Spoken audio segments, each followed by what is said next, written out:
Welcome and greetings all the students who have participated today's class. I am going to teach you the sound,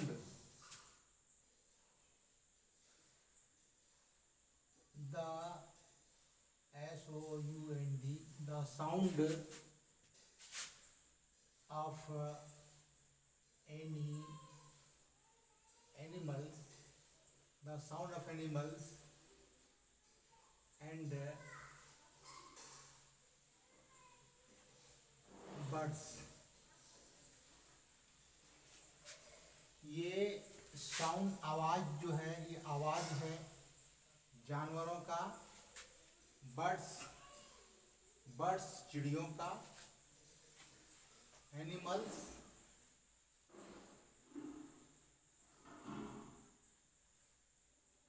birds चिड़ियों का and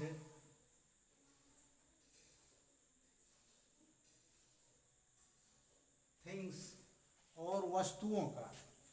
चलिए किसी वस्तु, कोई जानवर, कोई चिड़िया की जो आवाज़ होती है उसके बारे में थोड़ी सी हम जानकारी हासिल करेंगे। चलिए देखते हैं। To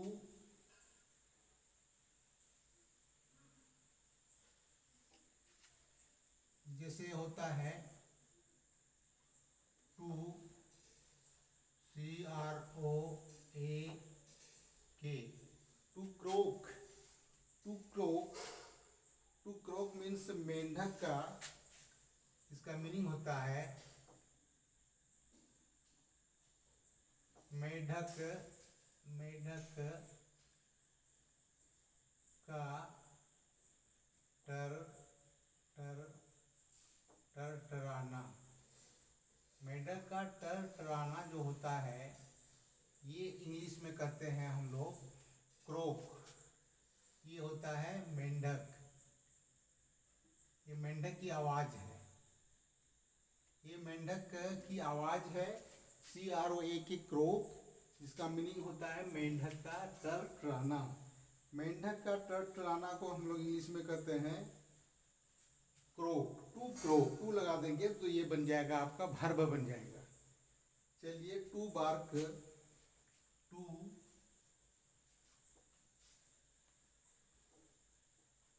BARK, to bark. To bark means होता है कुत्ते का भौंकना। कुत्ते का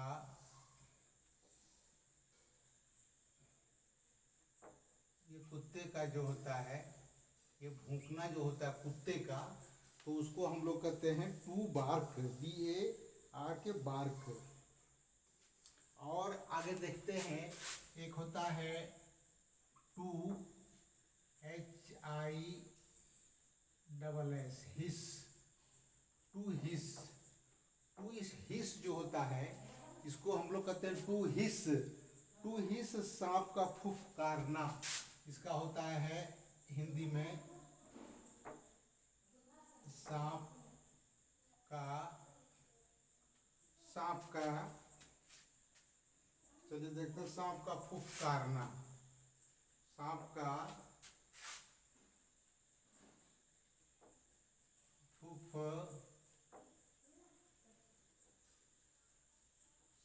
का फुफकारना, ये होता है इंग्लिश में टू HISS, टू हिस, सांप का फुफकारना। और आगे देखते हैं, आगे एक होता है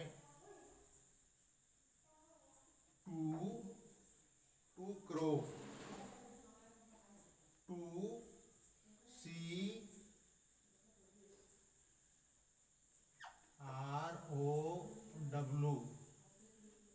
to crow, to crow, to crow, मुर्गा का बांगना, मुर्गा, क्रो। CROW, क्रो मीन्स कौवा होता है, लेकिन यहाँ पर टू जब लगा देंगे, टू क्रो, तो होता मुर्गा का बांगना।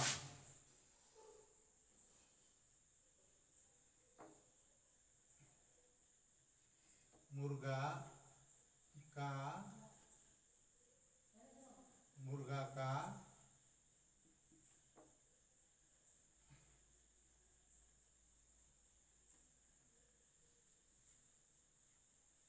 मुर्गा का बांगना।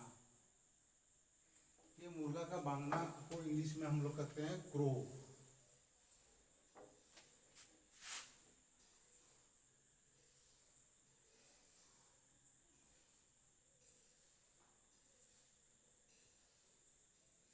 ये हो गया मुर्गा का बांगना, टू क्रो। और आता है टू नेग, घोड़े का हिनहिनाना, नेग। नेग पढ़ते हैं टू, टू NEI और GH, नेग। ये नेग जो होता है NEGH, नेग जो होता है ये घोड़े का हिनहिनाना, उसकी आवाज है, घोड़े का हिनहिनाना।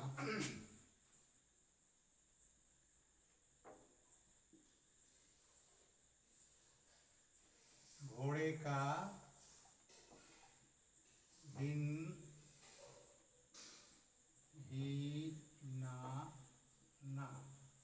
ये घोड़े का हिनहिनाना एक आवाज है, एक जानवर है। तो घोड़ा जो होता है उसकी आवाज को नेग बोलते हैं, NEIGH, नेग, घोड़े की आवाज को, घोड़े का हिनहिनाना। चर्प, पक्षी का चहचहाना, to chirp, to CHIRP, to chirp, पक्षी।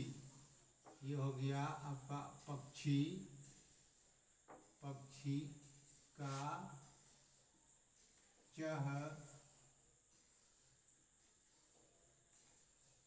पक्षी का चहचहाना जो है उसको हम लोग कहते हैं CHIRP, चर्प। और TIC के टिक, टू टिक, घड़ी का टिक टिक करना। आगे देखते हैं, टू TIC के टिक, टू टिक होता है घड़ी का टिक, टिक टिक करना, टिक टिक। ये घड़ी का जो है टिक टिक करना उसको कहते हैं टू टिक। चलिए, टू क्रेक, जूता का चरमराना, टू क्रीक होता है, to creak, to CREAK, to creak, to creak होता है। ये आपका टू क्रीक जो होगा वो होगा जूते का। चलिए, जूते का जो होगा आवाज है, जूते, जूते का चरमराना,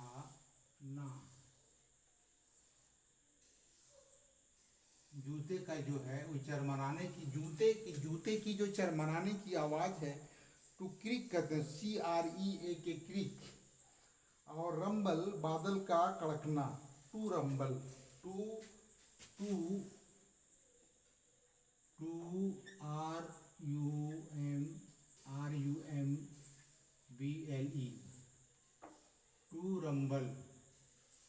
टू रंबल जो होता है RUMBLE, टू रंबल जो होता है बादल का कड़कना, ये होता है बादल का, बादल का कड़कना, टू रंबल। जो बादल कड़कता है उसको, उसकी आवाज जो होता है टू रंबल होता है, बादल का कड़कना। और टू थंडर, ठनका का ठनकना, ठनका, टू टू THUNDER,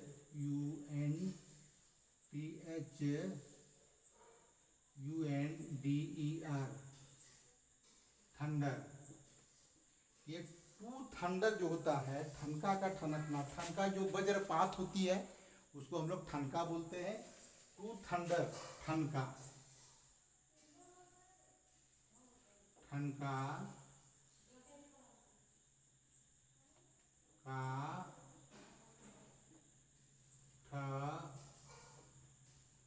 ठनक, ठनका का ठनकना, इस तरह से आवाज़ हम लोग देखते हैं। जो किसी वस्तु या फिर किसी चिड़िए या फिर किसी जानवर की जो आवाज़ इंग्लिश में होती है उसकी जानकारी के लिए ये लेसन, आज का लेसन मैं पढ़ा रहा हूँ। चलिए, टू मरमर, टू मरमर के मीन्स होता है कोई आदमी अपने अकेलेपन में बड़बड़ाता है या तो भुनभुनाता है, उसको कहते हैं to murmur. To to to M U R mur M E R, to murmur. To murmur का मीनिंग होता है किसी व्यक्ति का भुनभुनाना, भुनभुनाना, भुन भुना, मन में कोई आदमी कोई बात मन में करता है तो उसको कहते हैं भुनभुनाना, हम लोग कहते हैं। इसी को कहते हैं कि अकेले में वो बड़बड़ा रहा है, वो कुछ भुनभुना रहा है। तो इस तरह की आवाज़ जो है, इस तरह की आवाज़ को हम देखते हैं।